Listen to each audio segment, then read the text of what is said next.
Comment prévoir les événements de votre vie sans être voyant ni astrologue? Que vous le vouliez ou non, une partie de votre vie est écrite. Il y a bien un déterminisme. Vous n'avez pas choisi de naître dans ce pays, dans cette ville, dans une famille aux revenus modestes ou riches. Vous n'avez pas non plus choisi votre physique, votre intelligence, votre personnalité et d'autres caractéristiques qui permettent de vous différencier. Donc, contrairement à ce que vous pouvez entendre ici ou là, vous n'avez pas une liberté totale. Il faut faire avec les bagages que la nature vous a donnés. Mais il y a autre chose pour prévoir des événements de votre vie. Mais pour cela, un petit travail personnel est nécessaire sur votre passé. En effet, la prévision se base sur les cycles de la vie, car tout est cycle dans ce monde.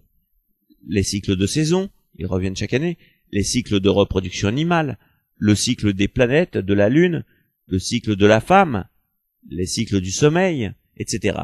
Mais personne ne parle des cycles de la vie. Les événements d'une vie sont aussi soumis à des cycles. C'est parce qu'on n'analyse jamais sa vie qu'on ne s'en aperçoit pas. De toute façon, en général, l'être humain regarde ce qui se passe chez les autres, mais jamais chez lui. Et c'est pour cette raison qu'il n'est pas heureux. Juste un exemple. Il y a un bruit qui court dans le mariage qu'il y a un cycle difficile à passer de 7 ans. C'est tout à fait vrai, et sans le savoir, cela donne du crédit aux astrologues qui le savent depuis des centaines d'années, dû au cycle des planètes que 7 ans est un cap difficile. Mais pas seulement, 14 ans aussi, 21 ans, etc. Et en fait, si chaque cycle de 7 ans est passé, le couple est à chaque fois plus solide.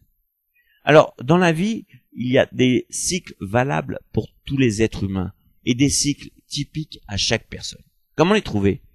Pour les cycles valables chez tout le monde, ce sont évidemment les cycles de 7 ans. Donc, lorsque vous aviez 7 ans, 14 ans, 21, 28 ans, etc. Mais bien sûr, cela peut être avant votre anniversaire, donc par exemple 13 ans et demi, 27 ans et demi, voilà. Quelquefois, ce sont des caps douloureux à passer, car ce cycle invite au changement. Sinon, vous passez par une crise. C'est donc le moment de mettre des choses au point. Ce cycle n'est pas exclusif au mariage, il s'applique à n'importe quel domaine, comme le travail au moment où vous signez votre contrat. Vous avez aussi le fameux cycle entre 11-12 ans, c'est-à-dire 11 ans, 22 ans, et entre 41 et 43 ans, qui est souvent l'âge où on a envie de découvrir autre chose.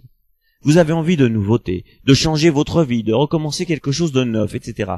Je précise que l'amorce peut se faire à cet âge-là, mais quelque temps sera peut-être nécessaire à sa concrétisation. Cela dépend de votre situation. Alors maintenant, à vous de faire une recherche personnelle. Analysez votre vie et inscrivez les événements de votre vie sur une échelle chronologique. C'est-à-dire si vous avez été licencié d'un travail ou le contraire, une embauche, mettez les dates. Un mariage, un divorce, rupture importante sentimentale, rencontre, décès proche, etc. Notez tout ce que vous trouvez important. Ensuite, votre mission est de trouver les clés de votre vie. Les clés sont dans les intervalles de temps entre les événements. Notez combien de temps il se passe entre les événements de votre vie. Faites ça en 2 étapes, c'est-à-dire sans tenir compte des domaines de votre vie. Vous notez l'écart de temps de tous les événements.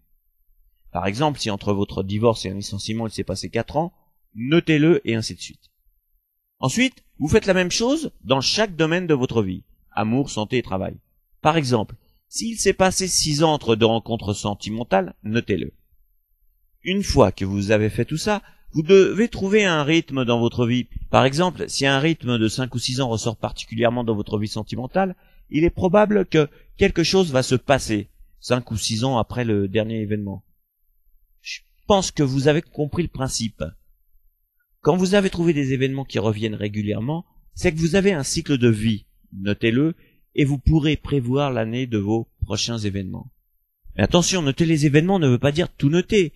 C'est les événements qui ont eu le plus d'impact dans votre vie que vous devez noter, mais pas les petites amourettes ou les petits événements qui n'ont pas eu de grandes conséquences.